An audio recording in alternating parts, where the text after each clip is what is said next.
అందరూ బాగుండాలి. చాలా రోజుల తర్వాత రాధా మనోహరన్ దాస్ గారితో ఈ విధంగా ఇంకోసారి కలుసుకునే అవకాశం వచ్చింది. రాధా మనోహరన్ దాస్ గారు, మీకు మనసార వందనాలు. దేవుడు మీకు దీర్ఘాయుష్నివ్వాలి, త్వరగా మీకు మంచి ఆలోచన విధానాన్ని కూడా ఇవ్వాలి. ఇంత సంస్కార దేశంలో పుట్టి సంస్కారహీనంగా మాట్లాడే ఘనత మీకే దక్కుతుంది. మీ వయసు గొప్పది, మీ అనుభవం గొప్పది, మీకున్న ఐక్యూ లెవెల్ గొప్పది, మీ జ్ఞాపక శక్తి గొప్పది. ఎన్నో గొప్పవి అనుకున్న మీ నోరు బాగోలేదు, చాలా తుత్తరగా మాట్లాడేస్తున్నారు. నిజంగా ఇలాంటి మాట మీకోసం అనాల్సి వస్తుందని నేను అనుకోలేదు. మీరు ఏకంగా బైబిల్ని గురించి చాలా తప్పుగా మాట్లాడేశారు. వినండి ఒకసారి ఏమన్నారు. అందుకే బైబిల్ పనికి మాలింది. అవును, ఏది పనికి మాలింది ఏది కాదు ఎలా తెలుస్తుంది? నిరూపించబడ్డ తర్వాతే కదా. ఎలాంటి నిరూపణ లేకుండా ఆరోపణలు మాత్రమే పట్టుకొని ఇది తప్పు అది తప్పు అని చెప్పి నోరు జారడం, నిందలు మోపడం భారతదేశ సాంప్రదాయానికి పద్ధతికి విరుద్ధమే కదా. మరో ఖచ్చితమైన మాట చెప్తాను రాధా మనోహరన్ దాస్ గారు, ఖచ్చితమైన మాట. ఏ బైబిల్ని అయితే మీరు అంత మాట అన్నారో ఆ బైబిల్ని గురించి ఒక మాట చెప్తాను.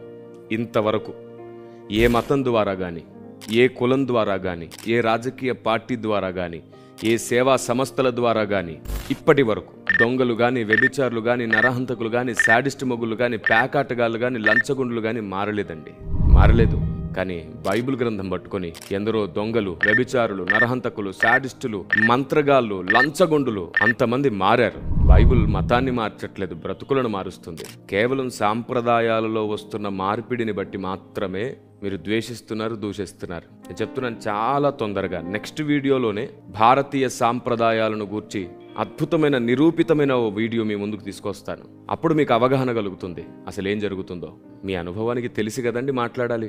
ఉద్రేకం, మనం తొందరపడి మాట్లాడితే మన వెనక జనం చేయగొడతారని అలా ఉండకూడదు. మీకు దేవుడు తప్పకుండా మీకు ఆలోచన ఇవ్వాలి. తప్పకుండా నా దేశం ఆలోచనతోనే అభిప్రాయానికి రావాలి. ఆలోచన లేని అభిప్రాయం పిల్లకాయతనం.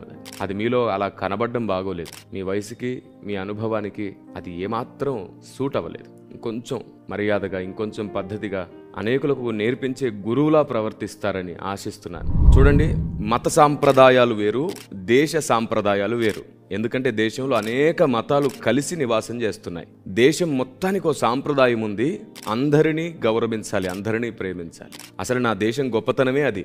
అన్ని మతాలు కలిసి జీవిస్తాయి. కానీ ప్రతి పొలంలో కలుపున్నట్లు ఇలా తొందరబడి నోరు జారే వారే ఉంటారు చూసారు, కనీస సంస్కారం లేనివారు.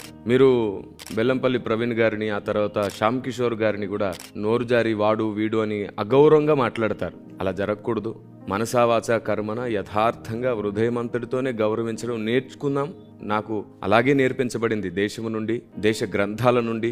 బైబిల్ గ్రంథం కూడా నాకు అలాంటి సంస్కారమే నేర్పించింది. ఇక స్వస్థతల విషయంలో, అద్భుతాల విషయంలో అంటారా, నిజంగా దాని గురించి మీకు అర్థమయ్యేటట్లు చేయాలి. మనిషి చేసేది కాదది, దేవుడే చేయాలి. సో దానికి ఒక క్రమం, దానికి ఒక పద్ధతి ఉంది. ఈ లోకంలో మనుషులు దాన్ని మర్చిపోతున్నారు, తమకు తోచినట్లు తాము చేస్తున్నారు.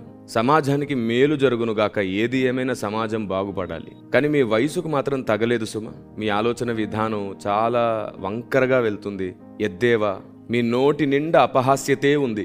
మనసు నిండా జ్ఞానం ఉంటే, దేశం పట్ల బాధ్యత ఉంటే ఎంతసేపు వ్యంగ్యంగా మాట్లాడడం, హేళన చేయడం, ప్రతిదాన్ని సినిమా పాటలతో వాటితో వీటితో కలిపి దుష్ప్రచారం చేయడం, లేని వాటిని పలకడం నాట్ రైట్. మీరు ఒకసారి సుప్రీంకోర్టునే విపరీతంగా దూషించారు.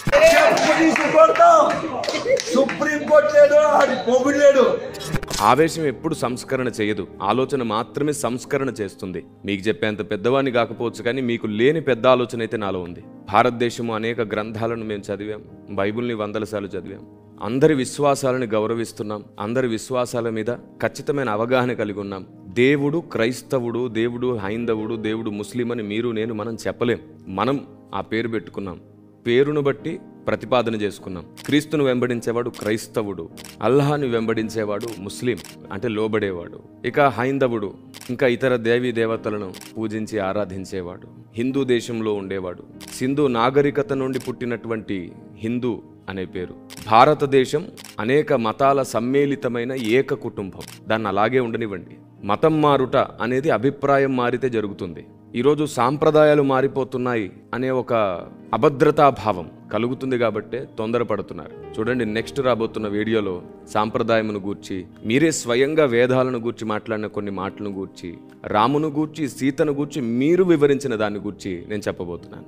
మీకే అర్థమవుతుంది మాకెంత అవగాహన ఉందో, మాకెంత గౌరవం ఉందో. మేము భారతదేశమంతా ఒక కుటుంబంగా బ్రతకడానికి ఒక ప్రయత్నం చేస్తుంటే మీరు ద్వేషాలు, దూషణలు పలికి ఇంకా వేరు చేయాలని ప్రయత్నిస్తున్నారు.